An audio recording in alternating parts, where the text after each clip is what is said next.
Hello, students. As I promised or told you that I will teach you the figure of speech of my mother at 66, which have been used in this poem. So today I am telling you about those figure of speech, means as you call them poetic devices. So first of all, I am talking about the first figure of speech which has been used in the poetry, that is simile.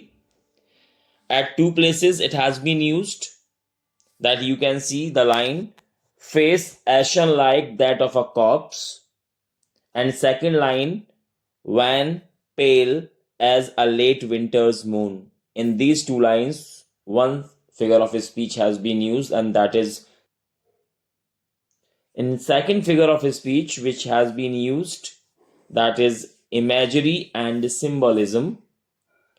And this figure of speech has been used in trees sprinting and merry children and late winter's moon. Trees sprinting and merry children, these are the symbolic of youth, vitality, life, and growth. And late winter's moon is symbolic of death. Winter's moon is a symbol of decay. So that's why imagery and symbolism has been used. Now, as I have already spoken about personification while I was explaining the poem, that word is trees sprinting. That two words are there, trees sprinting. As you can see, that the sprinting movement of the trees rushing past signify youth, life, or passes of time. The mother traveling in the car is decayed by age. The narrator's instinctive awareness leads to the familiar ache.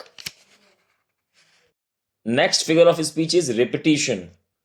Repetition, the last line, smile and smile and smile. I hope everybody knows about it. The word smile has been used thrice.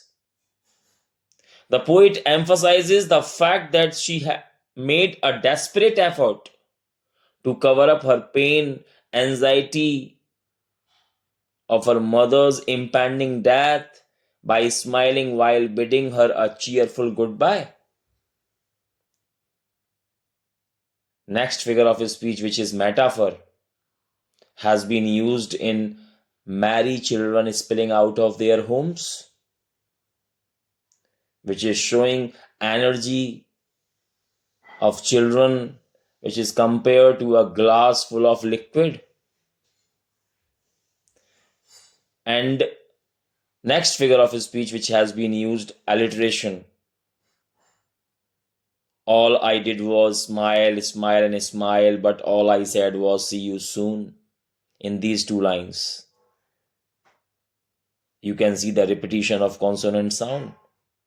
Consonant, that is S. When next or last figure of speech, that we can call it consonance. I hope you have heard about it, about consonance in class 10th. Put that thought away and looked out at young. You can see the prominent sound of T. That she was old as she looked, but soon security check standing a few yards. Here you can see the prominent sound of S.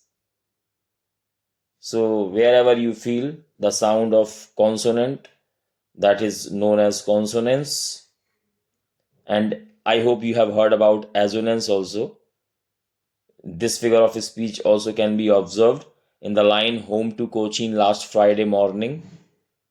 Doze open-mouthed, her face ashen like that of a corpse, in which you can see the prominent sound of O. So here is assonance. So these are the figure of speech which are used in this poem, My Mother at 66. I hope you have understood it very well. Thank you very much. Have a good day.